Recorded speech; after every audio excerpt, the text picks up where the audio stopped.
tips de rehabilitación oncológica con la doctora Nayeli. Tenemos que hacer un alto y tener técnicas para disminuir el estrés. De por sí, en esta ciudad todos vivimos estresados, entonces más cuando tienes esta carga de cuidador primario. ¿Qué tenemos?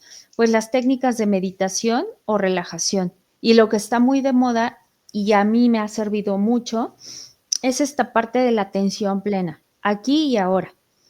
Es como ahorita yo, Nayeli, estoy dando una conferencia, estoy concentrada en eso, no estoy pensando que mañana tengo que ver a un paciente a las 7, ni que la ropa se me va a salir de la lavadora, ni que no le pagué al contador. Siempre centrando mi atención aquí y ahora, ¿de acuerdo? Eso pasa mucho con el cuidador primario.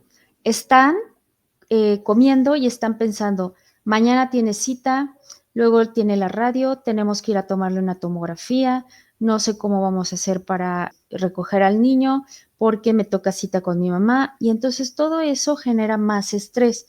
Simplemente es estar aquí y ahora. Si la cita no es aquí, si la cita no es ahora, puede pasar a un segundo plano. Después necesitamos sí o sí un asesoramiento psicológico. El cuidador primario necesita contarle a alguien cómo se siente, qué tipo de relación está construyendo y está estableciendo con el paciente, porque luego pasa mucho que hay un cambio de rol. Si el paciente con cáncer es el papá de la persona, después esa persona, el cuidador primario, se vuelve el papá del paciente con cáncer, pero él siempre va a ser tu papá, aunque tenga un problema de salud, él va a ser tu papá, no puedes ser tú su papá. Entonces, para establecer todas esas relaciones armónicas, necesitas un asesoramiento psicológico. Igual con los esposos, puede tenerse una relación de como de es mi hija en vez de ser mi esposa, ¿sí?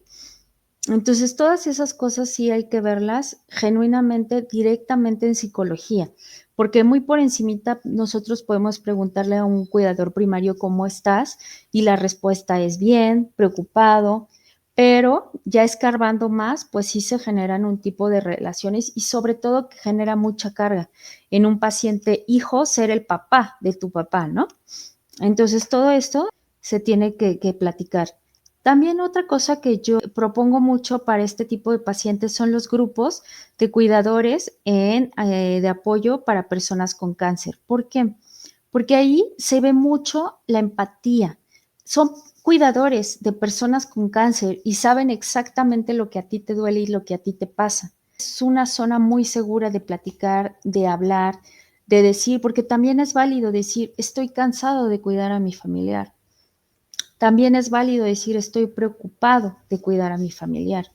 Estoy triste de cuidar a mi familiar o de que mi familiar esté así. ¿De acuerdo? En psicología decimos que las emociones no son buenas o malas, simplemente son emociones y ahí está, y lo que hay que hacer es trabajarlas, ¿de acuerdo? Entonces, cuando ya ni el asesoramiento psicológico, ni los grupos de ayuda, ni las técnicas de relajación y meditación nos ayudan, pues entonces hay que consultar a un psiquiatra para que nos ayude propiamente con un medicamento. Esto siempre para la depresión y la ansiedad, sobre todo, siempre van a ser prescritos por un psiquiatra y con un seguimiento.